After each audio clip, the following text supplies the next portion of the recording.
Hey there everybody, my name is Kat Bowser. I'm your resident fantasy therapist. Welcome back to my channel. Those of you here for the first time, welcome. My name is Kat Bowser. I'm a licensed therapist. I'm also a writer working on my first 2 novels, one the start of a series, one a standalone. And on my channel I like to talk about what I consider to be the heart of writing, and that's the psychology behind basically everything in a story, the world building, the characters, the motivations, all that stuff. Because to me that's what makes a story interesting. So that's kind of the angle you'll find with everything I talk about on my channel. Hey guys, I'm back with another book review for you guys today. This one is actually one that the book is coming out today, so you can actually go pick it up today if you are interested. And those of you that have never seen my book reviews before, what I generally do is I give you guys essentially the summary from the book, and then I give you guys what I liked, what I thought needed work, what I thought was unique, and then I give you guys what I call psychological realism scale, which is basically a scale of 1 to 5 about either events or characterizations or things like that, and tell you how realistic I think they are on a psychological scale.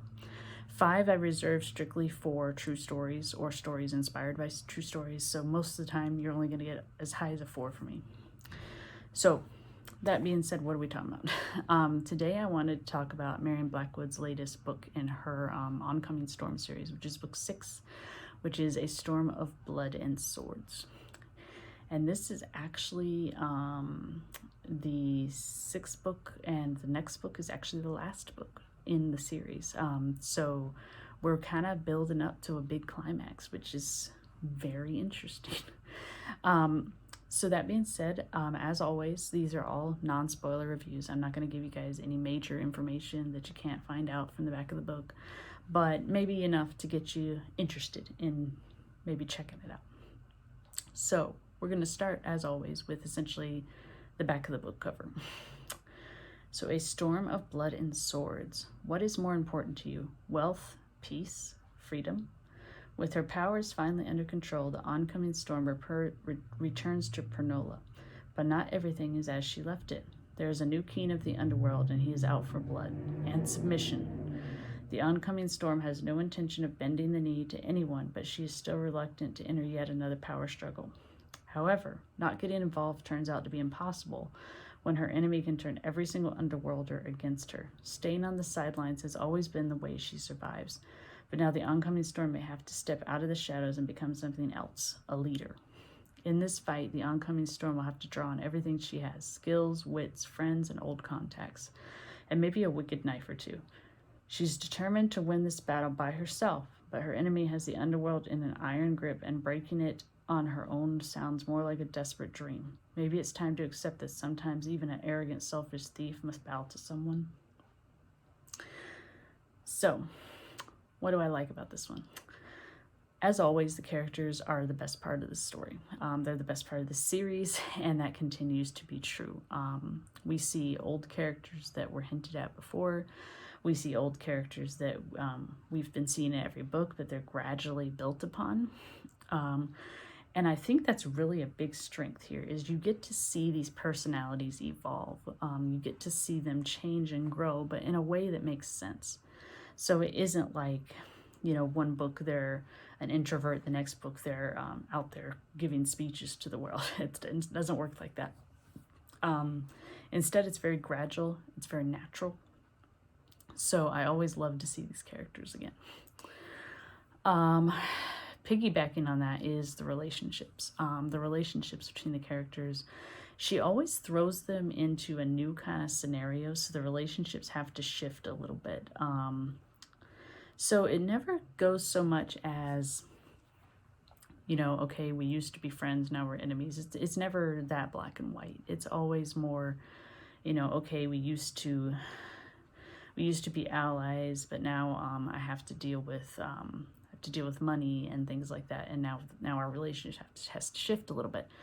It does things like that, and I really appreciate that, because I think it's a much more human way of looking at relationships, because as much as we would like to keep our relationships the same all the time, that just does not happen. Life happens, circumstances change, you change. So I like seeing that reflected here. What did I think needed work?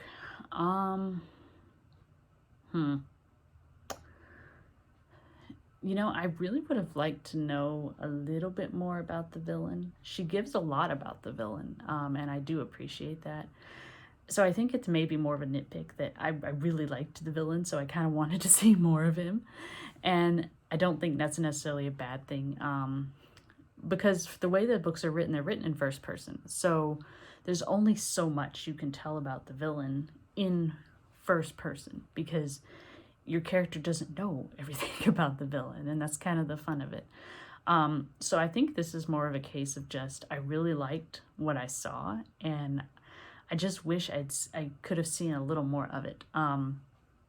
But she does a really good job about introducing you to the villain and building on information you already had and giving more information, but giving you enough of a mystery still that you're kind of unsure where this is going to go. And I appreciate that. I think that adds a little spark to it. What did I think was unique?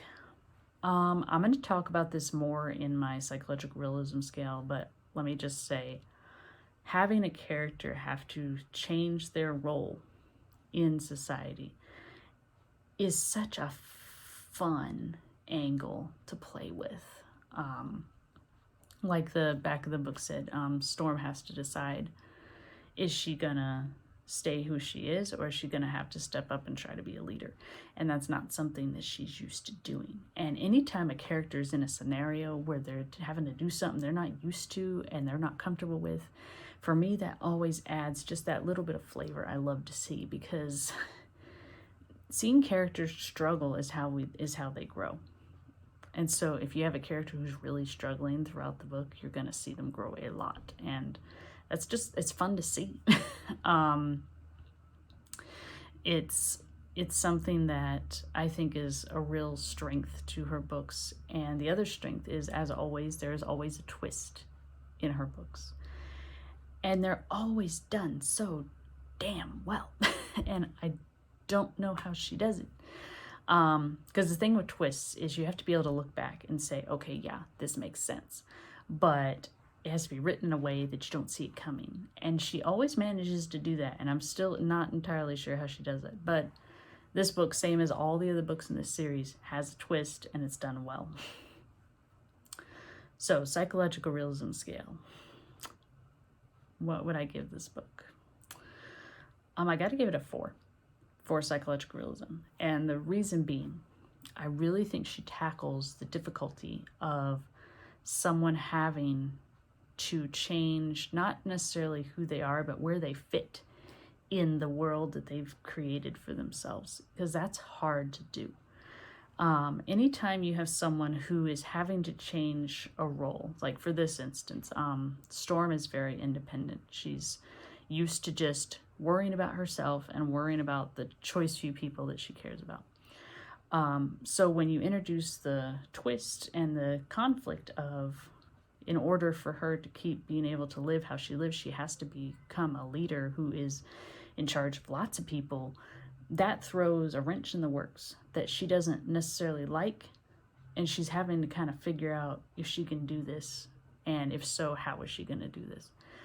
And anytime you go through a big psychological change like that, it's very interesting because your brain has to adjust the way that it views things. Your brain has to adjust the way that it interprets things. And it's kind of like whenever people go through a big change, like a big lifestyle change, it takes about 6 months before it really sticks, because you want to go back to that old way.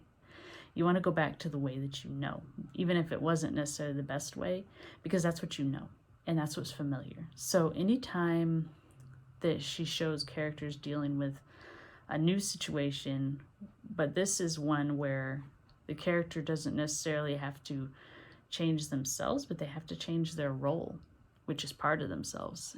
And I love that distinction, because in the past, she's done where Storm kind of reevaluates herself. And she does a little bit of that here too, but it's mainly reevaluating her role. And I love that there's that distinction. So overall, I'd give it a 4 out of 5. Because like I said, I save 5s for true stories. Just because it's done gradually. It's done in a way where she doesn't always succeed. She fails. she falls, she learns. And that's really the best way to show change is not interesting if the character automatically succeeds because there's no conflict. And overall, the book as a whole, I gave it a 5 out of 5. I think this is probably my favorite of the series so far. And I say so far because the final book is coming out, I believe, in April, and I want to see how this ends up. I have a feeling the final book might become my favorite book, but we'll have to see.